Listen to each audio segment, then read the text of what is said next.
Tunnel traffic creeps closer to holiday highs as AAA expects record travel. Phil Lindeman, Krystal, 93 News. Holiday traffic is ramping up as 141,500 vehicles passed through both sides of the Eisenhower Tunnel this weekend, nearly 5 times the year-round population of Summit out on I-70.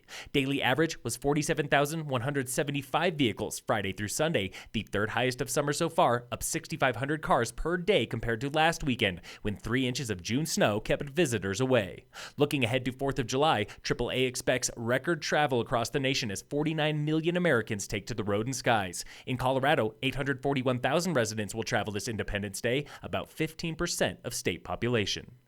Rain and warm nights are finally eating away at Summit's lingering snowpack, pushing local rivers to record highs this first day of July. Local Water Commissioner Troy Wineland. Once you have sustained temperatures above freezing overnight, that's typically when you see those peak flows start to rise. Delayed runoff is unusual, but not unheard of. We're good for one every 6 to 8 years. The Tenmile Creek through Frisco hit a high of 1,600 cubic feet per second yesterday, breaking a record set in the early 80s. It's at 1,100 CFS this afternoon.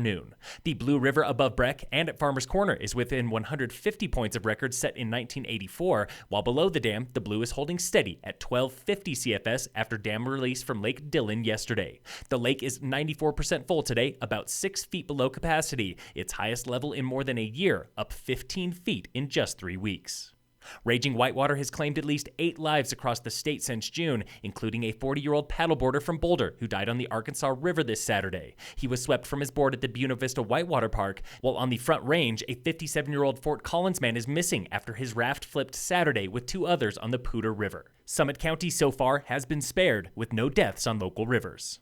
Spending the holiday week at the base of the Gore Range is a group of 12 with the Rocky Mountain Youth Corps, a volunteer group from Steamboat Springs, cutting tread for a new 1.5-mile trail connecting Silverthorne to Wilderness. Crew leader Zoe Gray. This first section is just building in bench trail through sagebrush and wildflowers. It's really beautiful out here, across some nice steep slopes. Gray's crew works 10-hour days for 10 weeks straight, building trail during the day and camping overnight. The next phase that we're going to work on is going to be a lot more technical with lots of rock work, bridges, turnpikes, lots of really fun but slower going work. That's going to be really technical, like a puzzle. This is Gray's first summer with the Youth Corps, and she's enjoying every hour on the trail. I've worked in outdoor education for 5 years now and wanted kind of a different spin on that, and I found Rocky Mountain Youth Corps. They offer like great support for their crew leaders, a lot of job training beforehand, which made me feel really comfortable coming into it. That new trail, called Cortina Connect, is a volunteer project. The Youth Corps is here through mid-July when local volunteers take over.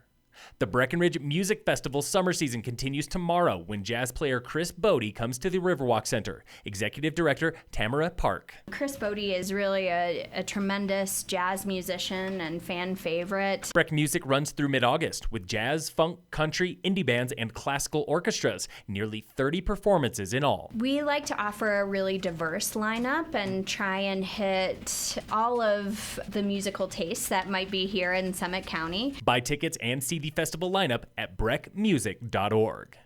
Local fire danger is low today with no fire restrictions. In sports, the Rockies are off today before opening a 2-game series with the Astros tomorrow. And in local sports, brought to you by Wilderness Sports in Dillon, the Firecracker 50 mountain bike race returns this Thursday, July 4th with a Main Street start line for Breck's Independence Day Parade. And you can still sign up for the solo or 2-person team race. They also need volunteers starting tomorrow. Get info at mavsports.com. Phil Lindeman, Krystal, 93 News.